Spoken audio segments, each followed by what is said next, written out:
Hey, welcome back for further readings of Baudrillard. We are still wondering, like, how is ethnology, the way it treats people in the Philippines by putting them into a glass coffin, as Baudrillard says, by protecting them from being discovered and thereby becoming anti-ethnology. How is that kind of ethnology representing science, as Baudrillard claims? I mean, it's clear that it somehow represents the simulacrum because ethnology starts to, or anti-ethnology starts to protect everything in our surroundings. But I really wonder, why does he bring this example here in this text? And if you could help me with that, I would be very thankful. But let's go on a little bit further in the text. So, and here's now the important passage where he talks about that, right? So he says, ethnology grants us the final lesson, the vengeance of death. So somehow death is introduced in this text. Somehow ethnology is supposed to teach us the death of ourselves, maybe the death of being original, of being real people. But how is it related to science? So now he starts talking about science. So what does science do?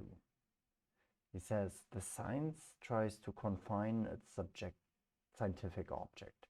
So every science tries to localize an untouched object, I guess, that it can investigate. And he says here it's equal to the confinement of the mad and the dead. How's that? How does he mean that? Do you understand that? I really have trouble here following this kind of leap. I want to say it's a leap, but it is, right? I fail here to draw the logical connections. So all society is contaminated by this mirror of madness. Science can't help but die contaminated by the death of this object that is its inverse mirror. So somehow when science discovers the object, I can follow so far, then it destroys itself, right? Once I have researched an object, the object disappears. But is that true for everything? So let's say I do physics and I figure out the last formula for the world, and there's not much more to discover, then physics dies. But from that, there wouldn't be anti-physics emerging saying, well, we shouldn't research that last secret of the universe. So I struggle really to know what he means. It is science that masters the object, but it is the object that invested with depth according to an unconscious reversion, which only gives a dead and circular response to a dead and circular interrogation. Okay, let's take this sentence here apart in detail. Maybe it helps. So he says,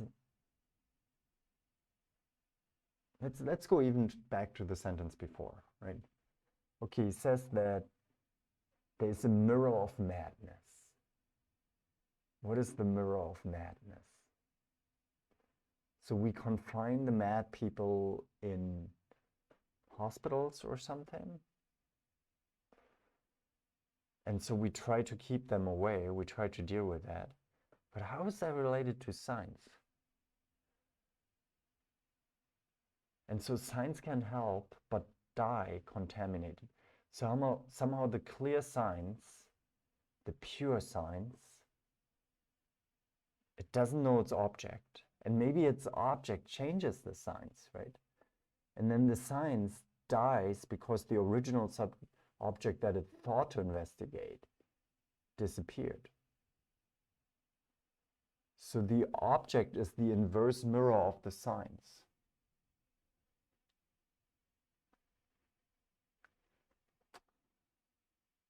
So yeah, somehow science masters the object, but it is the objects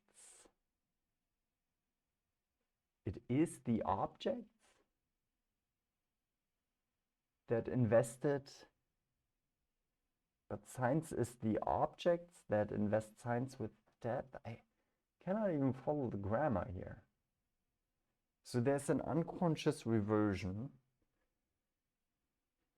And then we have a circular response to a dead and circular interrogation. I mean, I understand how that works with regard to ethnology, but I try to apply that right now to physics and I cannot really get it. Maybe you get it. Leave me a comment.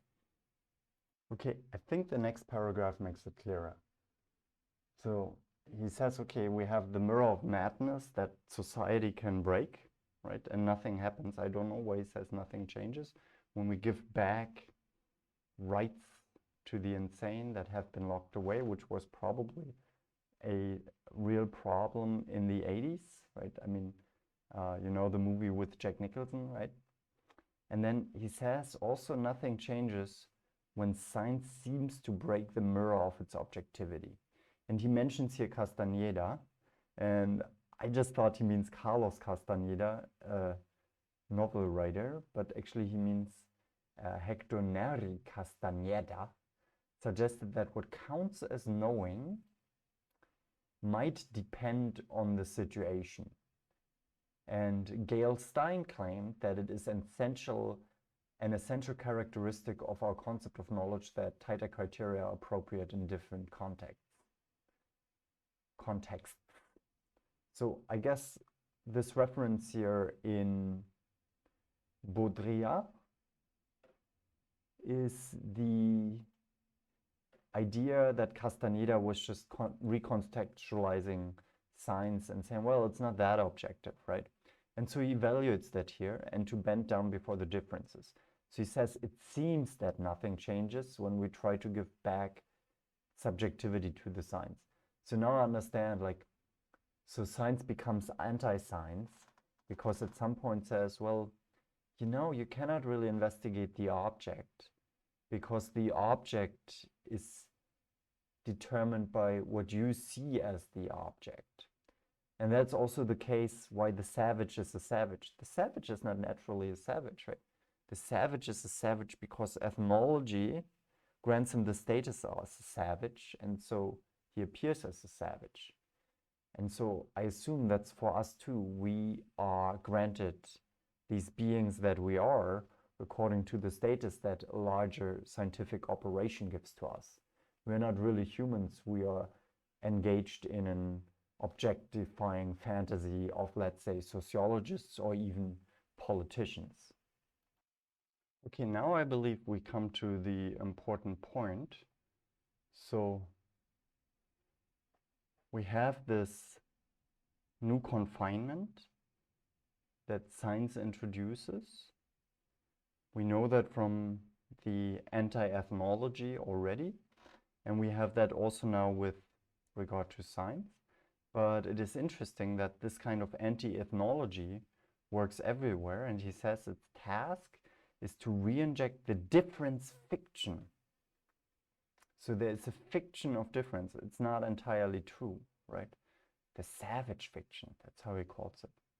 And what is the goal of this re-injection? It is to conceal that it is this world, ours, which has again become savage in its way. Why has it become savage?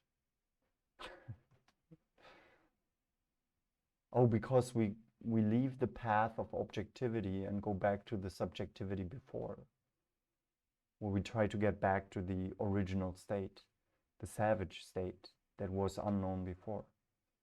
But this savage state was devastated by the difference that we constituted by distancing us in what we called objective science, I guess. Or maybe, second interpretation, now this world is devastated because we are now in a difference to ourselves, because we inject a difference, right?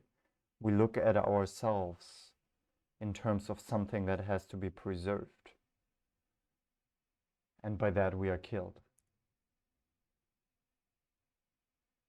Like, I'm not sure, like, what is the death here? We are put in a glass coffin, right? put in a glass coffin. Ah, man. Like, I think I'm close getting it, but it's so difficult. Let's go on. Maybe it becomes a little bit clearer.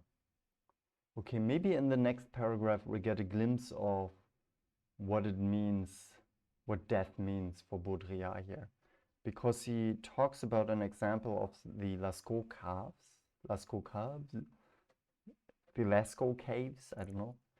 And in order not to destroy them, they actually reconstructed them, as he says, 500 meters away from it. And there everyone could see them, and the original you could see through a tiny hole, a peephole. And he says, okay, what is it now with this kind of duplication? And he says this duplication suffices to render both artificial. So by rebuilding that, the first one, the original, becomes artificial because you cannot visit it anymore. It's confined. And at the same time, the duplication becomes artificial. So in a sense, the original dies with its duplication.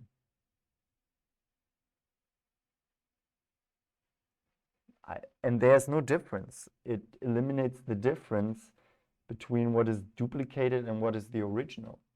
But the duplication is not the original anymore. Same as with the maps, the example of Borges that we explained before. Okay, now he finally comes up with this example of Ramses II. And somehow we panicked in our culture, the British Museum, that we have to save that mummy. And there is a symbolic order buried in Ramses that we have to save. And for them, this mummy was of an inestimable worth, as Baudrillard, I'm sorry. And yeah, why do we want to do that? Because our culture is a linear and accumulative culture that tries to understand itself by saving itself in a copy of itself. And that's a problem. It loses the original symbolic order because we duplicate everything everywhere. And he says, to this end, the pharaohs must be brought out of their tombs and the mummies out of their silence. They are now prey to both signs and worms.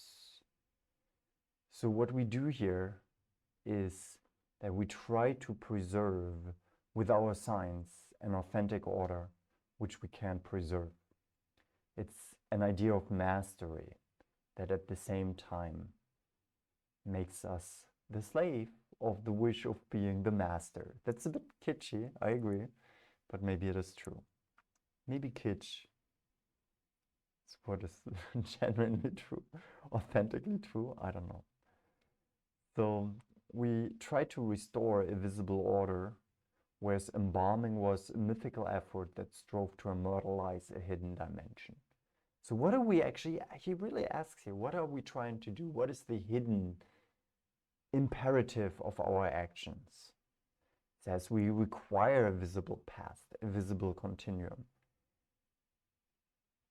And for that, we try to annex the past, calls it later the Museumification of Ramses. They die from being transplanted from a slow order of the symbolic, master over putrefaction, and death, to an order of history, science, and museums. Our order, which no longer masters anything. So our order is not a question of mastering anything anymore.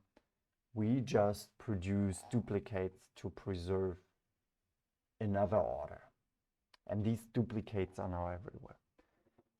Now, next time we will dive into this here again, because I still wonder, how is that related to general science? I mean, I can see how that is related to history, sociology, and ethnology. I see that better and better. But is physics also attempting such a duplication?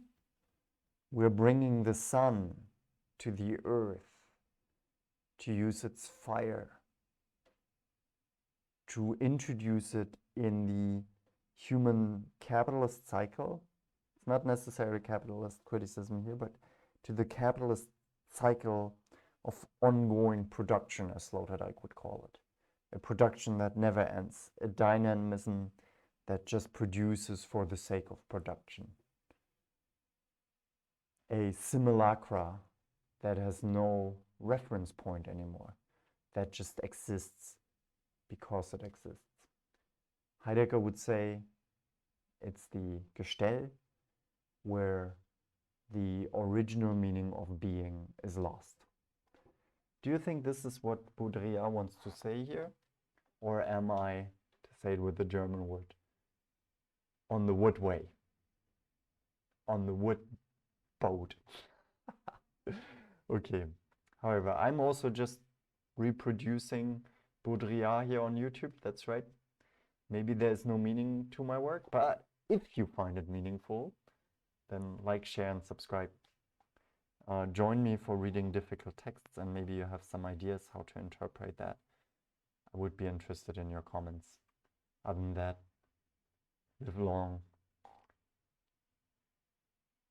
Don't copy too much, and prosper.